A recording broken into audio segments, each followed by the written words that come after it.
What is up, YouTube? Pinker up here, back with more Let's Play Golden Sun. I'm actually excited to be back. Like, man, I took a couple days off because I was busy. I was at work. I've had other things to do, so I haven't had a chance to play. But man, that was not mind read. That was also not mind read. Ooh, good job, me. I've been excited to play this. I love this game, and I was looking forward to getting more time to sit down and play more of it and record it, because man, I just like the game a lot. So in the last part, we got over here to Bilibin.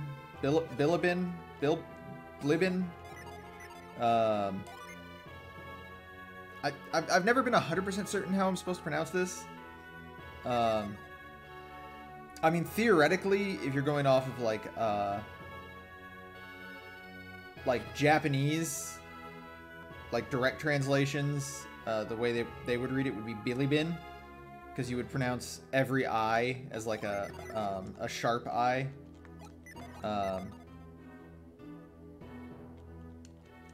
In English, it should be like Bilibin or Bilbin, depending on how you're stressing the second I. I don't know, man. It's I just play.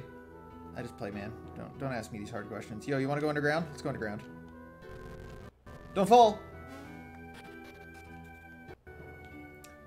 There's a Jin. I want it, but like I can't get it. So yeah, this is a thing that's supposed to be like, ah, there's something there, but do you know how to get it? And the answer is yes. Yes, I do. Well, hold on. Maybe I don't. You know what's funny is, as a kid, for a while, I just straight up did not even think that I could walk on this. Because I was so sort of like, I was so in the mentality of like older Final Fantasy games and stuff like that, where you can walk and where you cannot walk is clearly defined. And if it's not just like ground, like regular ground, you can't walk on it, obviously. Look, like in some, if that was a flat roof right there, I could literally jump onto that. It's just that it's not a roof like that, so I can't. All right. Let's just keep pushing it. I guess, as far as I go. So this one we don't have to fight. This one comes directly to us. I think this one is... No, I don't remember any of them. I want to say it's... Oh, I was going to be wrong. I was going to say, I think it's Zephyr, but it's not. Yeah, it's Gust. Gust is a basic attack Jin, I believe. Yeah.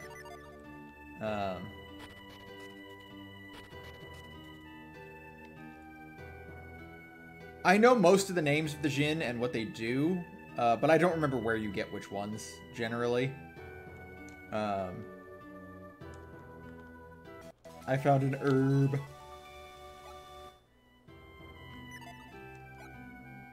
I really should set this to his. Garrett has the lowest psi energy growth in the game, so... man, I can't afford any of this. Ooh, stun voltage. Stun voltage is really good. Unfortunately, I can't afford it.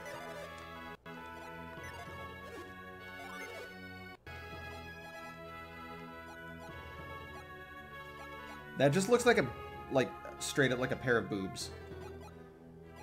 I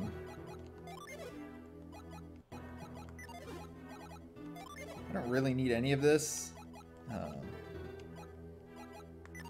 Yeah, for the time being, I don't really need any upgrades. Plus, I don't really have the money to afford it. Eventually, money won't become like a real issue. It's just like...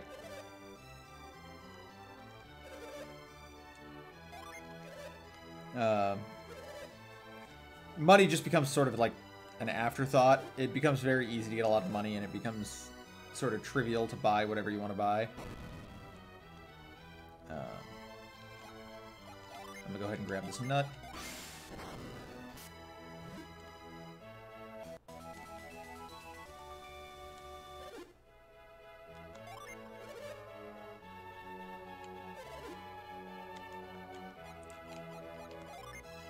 So that didn't really make any sense to anyone who's never, like, played this game. but don't worry, it will in a second here. So, here in Bilbin, this is the estate of Lord McCoy. It looks suspiciously similar to a castle from a different game with the word Chrono in the name, but you know what? We don't need to worry about that.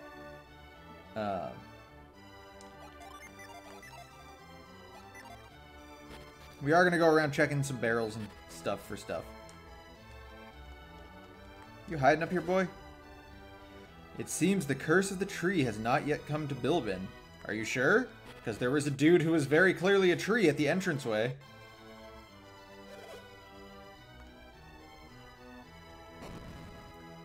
So we'll go ahead and talk to him.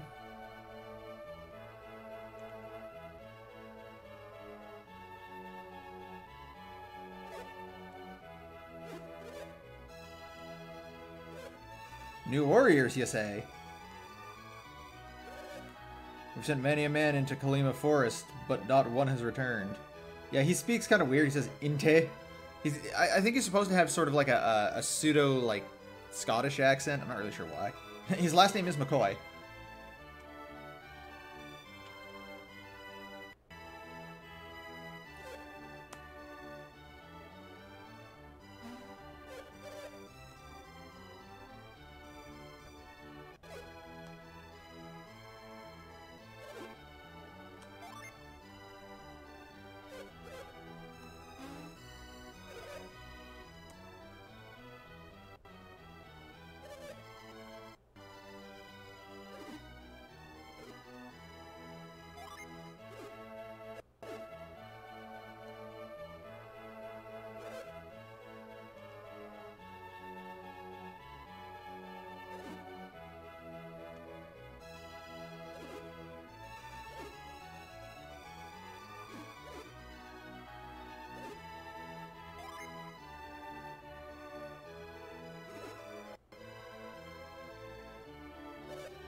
Yeah, so this entire scene was pretty much pointless.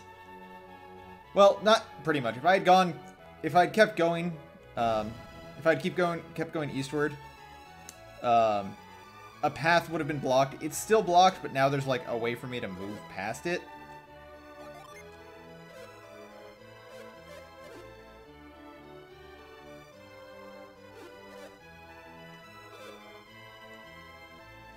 Actually, maybe you could have just gone straight to it. I can't remember. Anyway, so, you have to sort of like talk to the townspeople and really get an idea of what's going on. But the basic idea is, McCoy's wife, this bitch up here,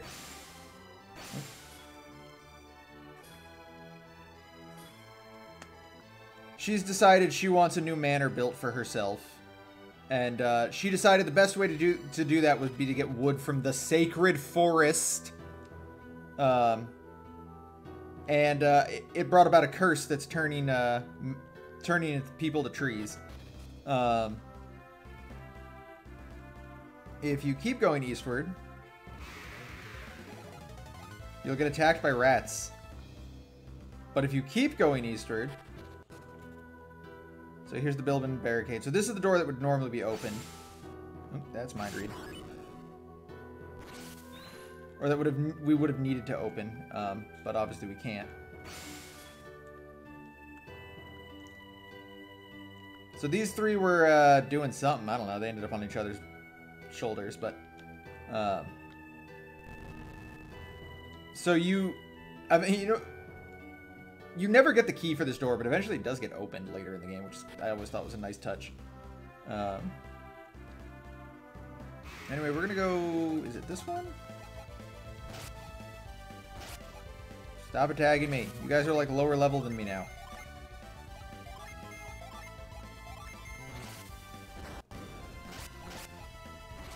I really should have maybe bought some new equipment, actually, now that I think about it, just because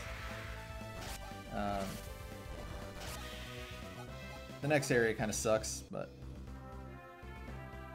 it is what it is. So, while I'm just sort of like walking around looking for the thing I'm looking for, let's talk about other stuff, shall we? Let's talk about Fire Emblem. That's all I'm going to talk about. No, not really. Although Fire Emblem The Three Houses did just come out, and I didn't buy it. Oh, it is here.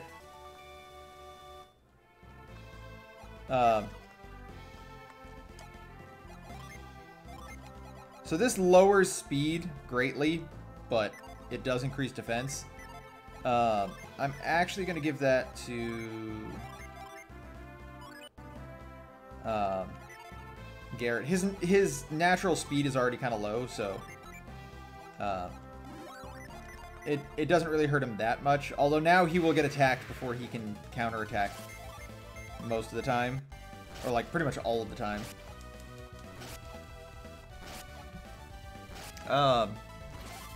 But yeah, so one of the big things that I haven't really talked about recently, mostly because obviously I haven't really uploaded a video, but even when I was like streaming, I haven't really talked about, was the Pokemon thing. There's a lot of people very, very upset about the current state of Pokemon Sword and Shield. I'm not. I kind of wasn't gonna buy it either way. Like, I actually, although with the new stuff they've been showing off, the newest trailer that like showed off Galarian forms and stuff like that, I've been quite a bit more interested in it than I was before.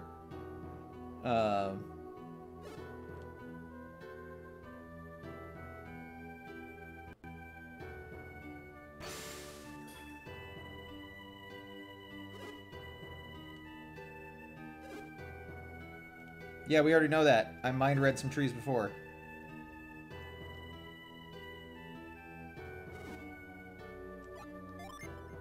I'm gonna pretend I don't know why this happened.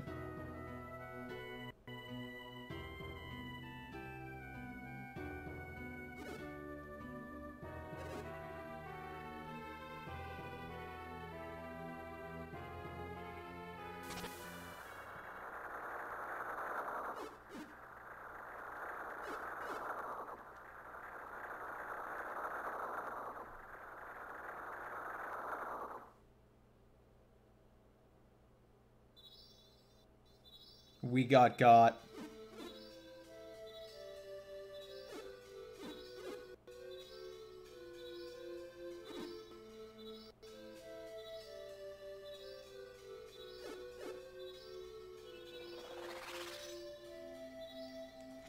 So fun fact, if I had gone directly into the Kalima Forest up there, not this exact cutscene, but a similar cutscene would have played. Obviously, there wouldn't have been the part of what happened here, whatever turned this person is a tree, but we would get incapacitated like this. Those sparkly things would fall, and we'd get saved by psi energy barriers.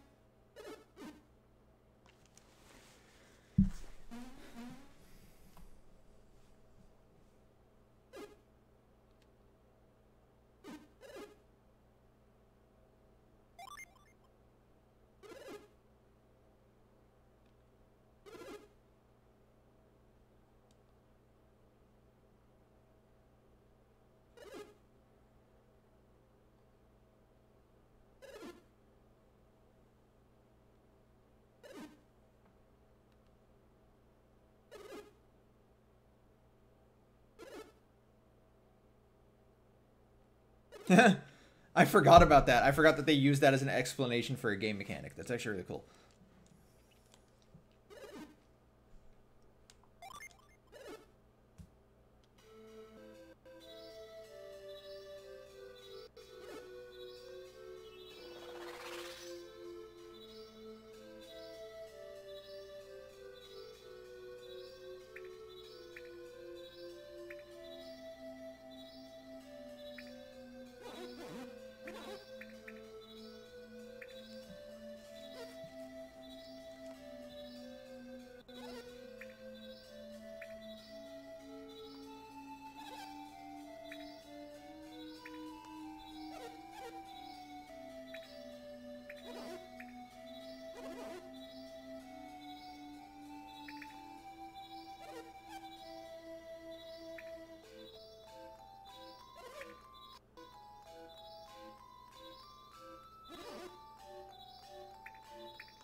Alright.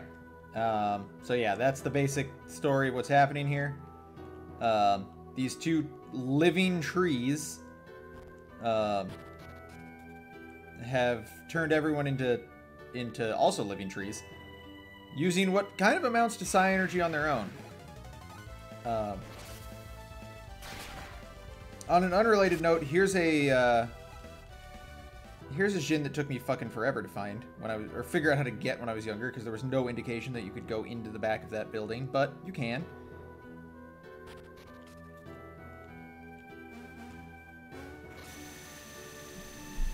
So yeah, I could have gone directly into culling the forest, and all of this would have happened as well. This was not story relevant to come here. Granite is the defense one, if I remember correctly. Yes. Granite is the weakest, I believe, of the defensive Djinn. So see, it says create a mighty earthen barrier. That's the one I was talking about. Okay, whatever. I'll just kill you guys. That's the one I was talking about when I said that there was a there are Djinn that like just basically stop damage. Granite is the 50% one, if I remember correctly.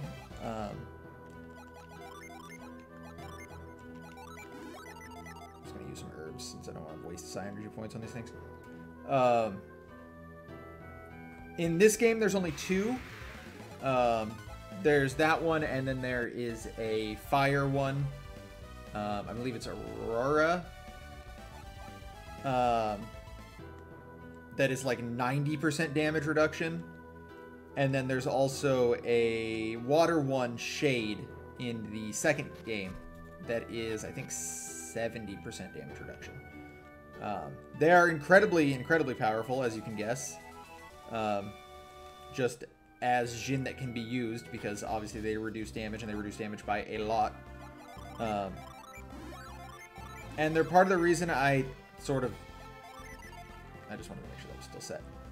They're part of the reason I sort of just prefer to use Djinn rather than the character customization options the game has. But anyway, back to the earlier thing I was talking about. Yeah, so there's a lot of hate right now on the internet for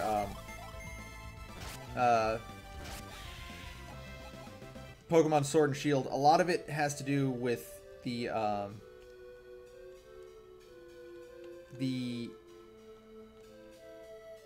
what was I doing?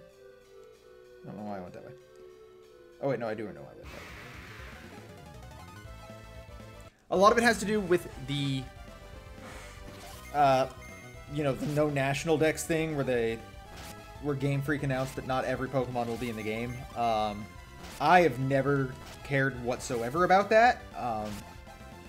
It just has never been an issue for me as far as I'm concerned. Like,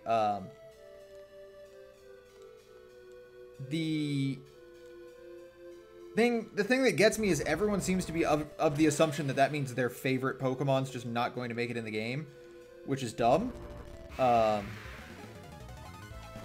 Like, no one's favorite Pokemon is fucking... I always say this. No one's favorite Pokemon is Lumineon. People forget that's even a Pokemon to begin with. Like, if Lumineon is not in the game, no one's going to be super upset.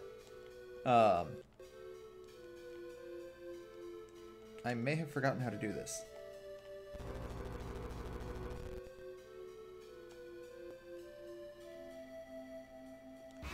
No, I didn't. What am I thinking? This is the easy one. I was overthinking this so hard. Yeah, no one's gonna be super upset if Lumineon's not in the game. And if you're in my chat right now saying Lumineon's my favorite Pokemon, screw you. I actually just don't care about you, and I don't care about your favorite Pokemon. I have no problem saying that. This is the one I was thinking of. The big problem is, like, the big problem I have with all of this is, it feels a little, like, disingenuous. Like, the people who are upset. Because, so I work in a sports apparel store. I sell jerseys and, you know, jerseys, hats, t-shirts, all that kind of good stuff. And we have this thing that happens pretty frequently, and it's so unbelievably annoying. Where people come in and they ask, you know,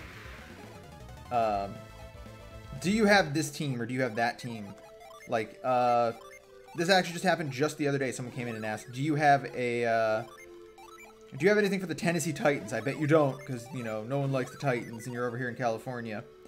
And we did. We don't have a lot, because he's right. But, I mean, we did have Tennessee Titans stuff.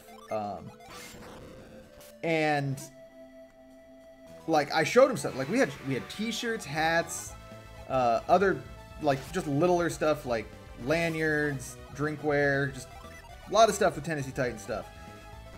Mini helmets, all kinds of other stuff. He was like, oh, that's so cool, this is so cool, this is so cool, blah, blah, blah. Walked out of the store, didn't buy a damn thing. Didn't even really look at anything. He really just asked if we had it and then left. And that's sort of what it feels like to me is happening with the Pokemon fans right now. Like, they just want... it doesn't really feel like they care so much whether or not their favorite Pokemon, like... No, that's not true. It feels less like they're worried about whether or not they're going to get to play with their favorite Pokemon, and they're worried more about whether or not, like, their favorite Pokemon is being, like, represented in the game. Like, they'd be upset because they think Game Freak doesn't think their favorite Pokemon is important enough to be in the game, whether or not they'd actually be using it. Have you, like, as someone who has played not every Pokemon game, mind you, but a lot of Pokemon games, so I'm gonna say this right now. I'm gonna go through what my favorite Pokemon are. I hate Brute Force. Brute Force is such an annoying attack. Brute Force just decreases your health down to a certain number without killing you. Unless you're under a certain health amount, in which case it just kills you.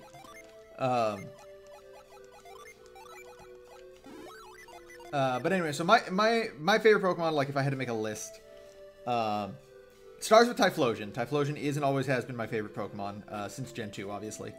I just really like it. This is one I always struggle with. Where's the switch? Where's the switch? There's the switch. Typhlosion is my favorite Pokemon, and then beyond that, it's like Breloom, Infernape, Metagross. It's sort of, you know, competitively inclined. Although Staraptor is also really high up there in terms of, like, Pokemon I just think are straight up boss. But anyway, how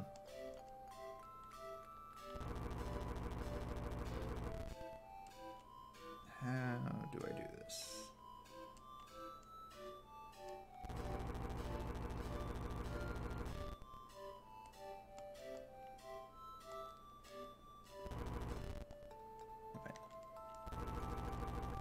Oh wait, no, I had it, and I screwed it up.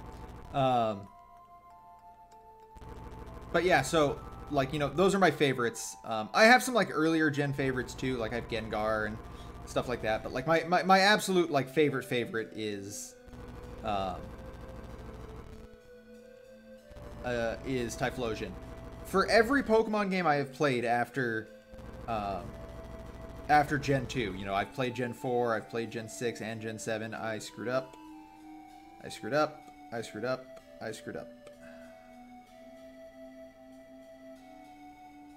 Damn it.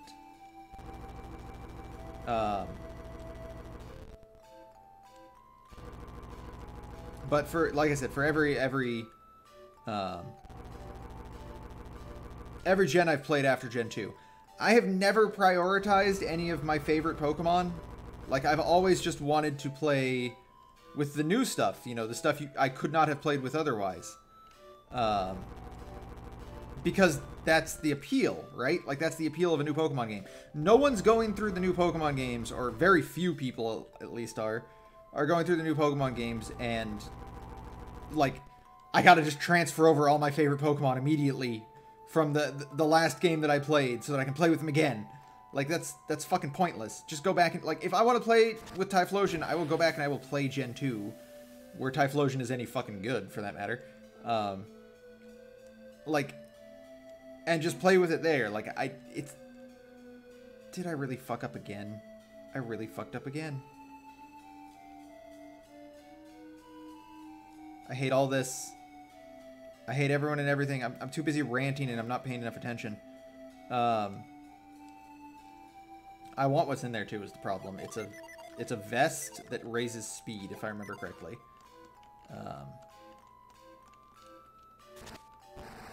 Anyway, this is just sort of like my going theory, that there's just a lot of people who are, how do I do this?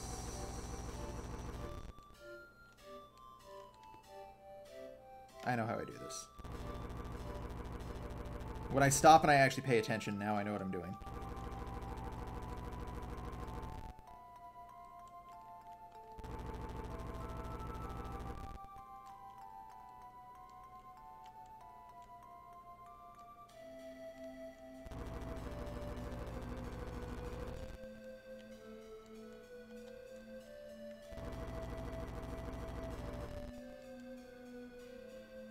That should work. So yeah, that's sort of my going theory with why everyone's upset about the national dex thing. It really is just sort of like a mentality thing. Like, people really want to know that their favorite team is in my store. People really want to know that their favorite Pokemon is in the new Pokemon game. Whether or not they're actually going to use them. Oh, nope, it's just the fur coat. Okay. It's still something I want. But,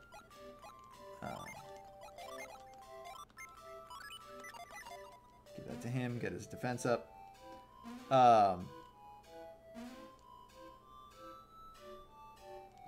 Still, with that said, there's a lot of other stuff I sort of understand about why, like, people are upset.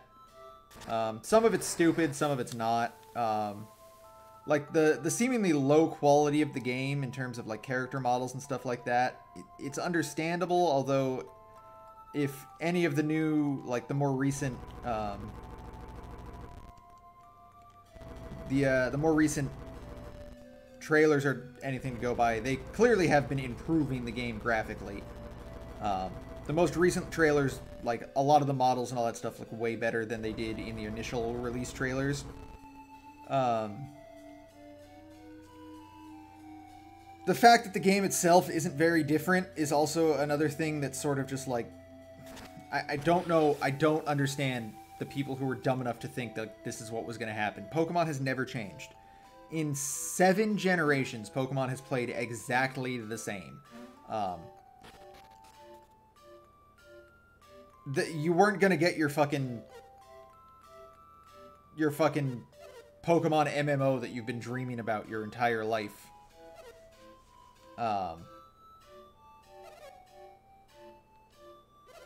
Like, because a lot of people's expectations were sort of tempered by, not tempered, the opposite of that. They were sort of, I guess the word would be flared if I'm using the opposite, but their expectations grew from from Mario Odyssey and Zelda Breath of the Wild. But the thing is, like, Zelda and Mario are games that constantly reinvent themselves. Like, what you do and how you do it is different in pretty much all of those games. And in truth, like, Mario Odyssey wasn't really that different of a game. It was just sort of, I mean, obviously the hat mechanics, the Cappy mechanics were very different, but it was sort of just a return to a style of game that they've done before, which is, you know, the large open world sort of levels. The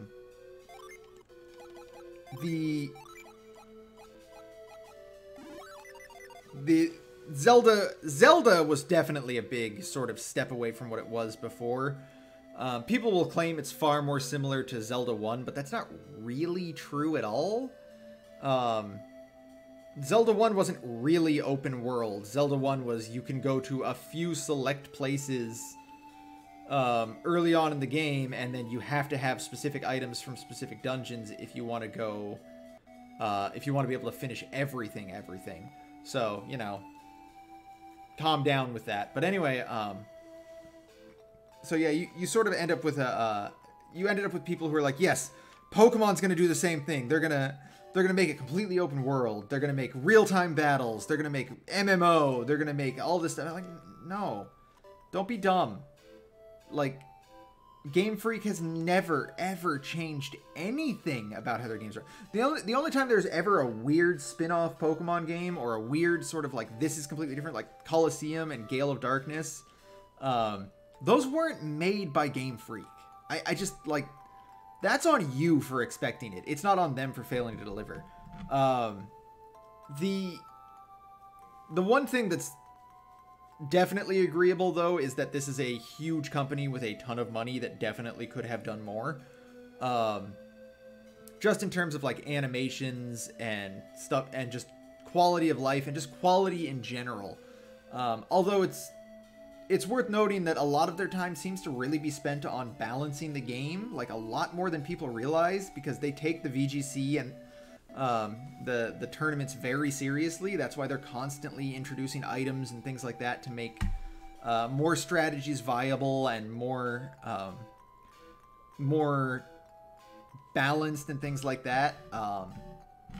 But it's true that they definitely could have put significantly more money into development of the game than they did.